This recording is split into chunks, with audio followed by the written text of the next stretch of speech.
Hi, I'm Duncan, independent insurance broker and Medicare expert. And today I'm in San Diego, more specifically Ocean Beach.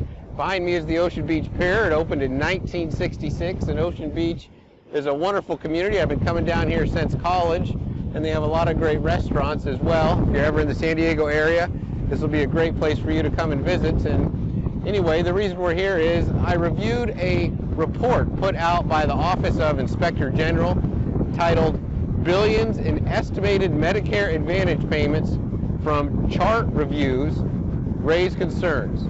If you are new to the channel or haven't done so already, please subscribe to our channel and hit the little bell for notifications as well. That way you can stay up to date for new Medicare information and other informative videos. If you'd like to contact us, you can do so through our website, which is trustedbenefitsdirect.com, or you can call us directly at 800-910-3382. Now that I got my commercial out of the way, let's get back to the report from the Office of Inspector General titled Billions in Estimated Medicare Advantage Payments from Chart Reviews Raises Concerns.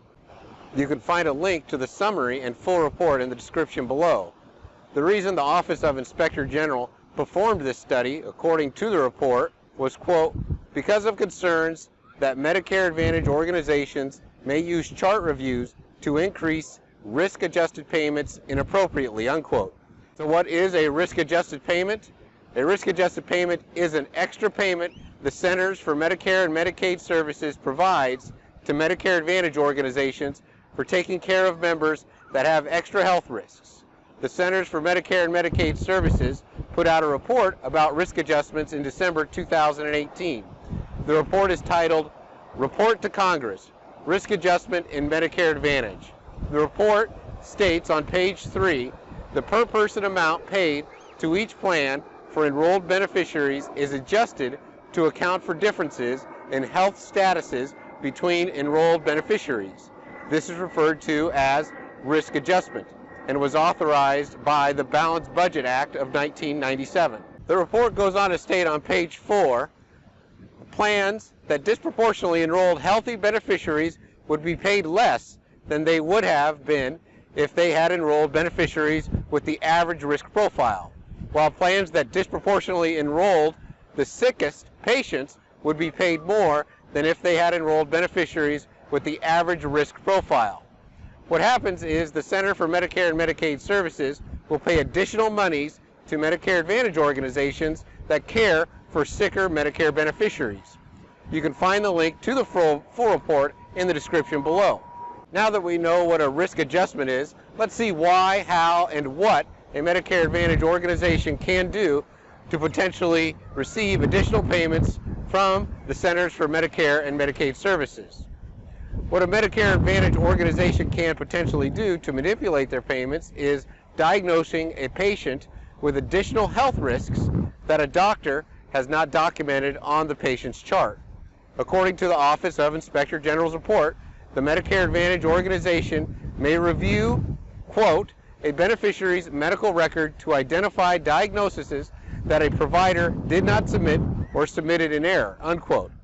A medical record must be documented in a face-to-face visit in order for a diagnosis to be eligible for risk adjustment. Quote, the Centers for Medicare and Medicaid Services requires Medicare Advantage organizations to identify chart reviews in the encounter data. CMS does not require Medicare Advantage organizations to link these chart reviews to a specific service associated with the diagnosis, unquote.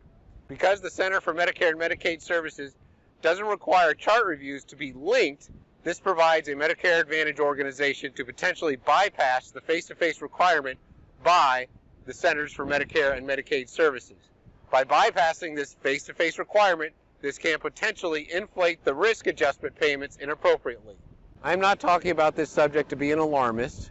As with almost all things in our world, the vast majority of people follow the rules. But as we know, it only takes a few bad people, potentially committing fraud in this case, to rob our federal government of millions of dollars that doesn't belong to them.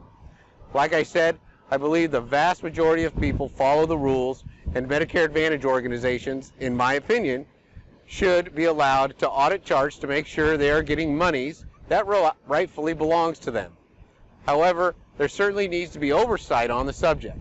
The Office of Inspector General's report cites that Medicare Advantage organizations almost always used chart reviews as a tool to add rather than delete.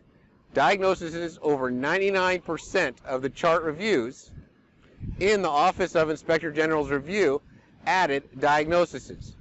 This part here doesn't surprise me. What this means, in my opinion, is when a Medicare Advantage organization does a review of a chart, they are only looking for additional diagnoses in order to receive higher risk adjustment payments. In my opinion, if Medicare Advantage organizations were looking at charts objectively, they would find more than 1% of charts would have mistakenly added a diagnosis that would cause an undeserved risk adjustment payment. This is what the Office of Inspector General recommends to the Center for Medicare and Medicaid Services. Quote, 1. Provide oversight of Medicare Advantage organizations that had payments resulting from unlinked chart reviews for beneficiaries who had no service records in 2016. 2. Conduct audits that validate diagnosis reports on chart reviews in the encounter data. And 3. Reassess the risks and benefits of allowing unlinked chart reviews to be used as sources of diagnoses for risk adjustment. The Centers for Medicare and Medicaid Services concurred with these recommendations, unquote. These seem to be reasonable recommendations by the Office of Inspector General, and appears the Centers for Medicare and Medicaid Services agrees by concurring with the recommendations. I'm not here putting out judgment on Medicare Advantage organizations, but it certainly seems to be that 99% of chart reviews recommended a diagnosis for a rate adjustment, as opposed to 1% recommending a deletion of a diagnosis for a rate adjustment. I want to be perfectly clear that I'm not saying, and I don't believe the Office of Inspector General is saying, 99% of chart reviews result in a diagnosis that calls for a rate adjustment. But when a diagnosis of a rate adjustment is recommended, 99% of the time it is to add a rate adjustment rather than to delete a diagnosis that would cause a loss of a rate adjustment. I hope you found this information informative about Medicare and how Medicare Advantage organizations receive payments from the federal government for services provided. As an independent insurance broker, I don't believe one program is better or worse than another when talking with my clients. Because we represent all the plans and almost every carrier, we are easily able to discuss the positives and negatives of each program with our clients. Like I've said in other videos, some agents will bash Medicare Advantage or Medicare Supplement or Part D prescription plans, usually because they are not trained in all the different programs available and don't understand them thoroughly. What we do with our clients is to have a discussion with each individual's needs, and together we are able to look at all of the options available to them to come up with the best possible coverage for their exact needs. Many times we have husbands and wives on two different programs with two different companies because their needs are different. Medicare is not one size fits all. Deciding to get a program because that's what your neighbor got is not a good idea. Luckily, there are many different options to fit a Medicare beneficiary's needs, but unfortunately these options can be very confusing. That is why it is important to seek out trained professionals to help with this. And as always, all of our services are entirely free. If you have any questions about this or any other questions about Medicare in general, we are here to help. We help with Medicare Supplement plans, Medicare Part C, Medicare Advantage plans, Part D prescription drug plans, protecting retirees' retirement, and much more. Again, I'm Chris Duncan, and it is easy to contact us. You can do so toll-free at 800-910-3382. Fill out our contact form on our website as well. If you found this information helpful, and you probably did, you made it all the way through the video to the end of the video, please subscribe to our channel.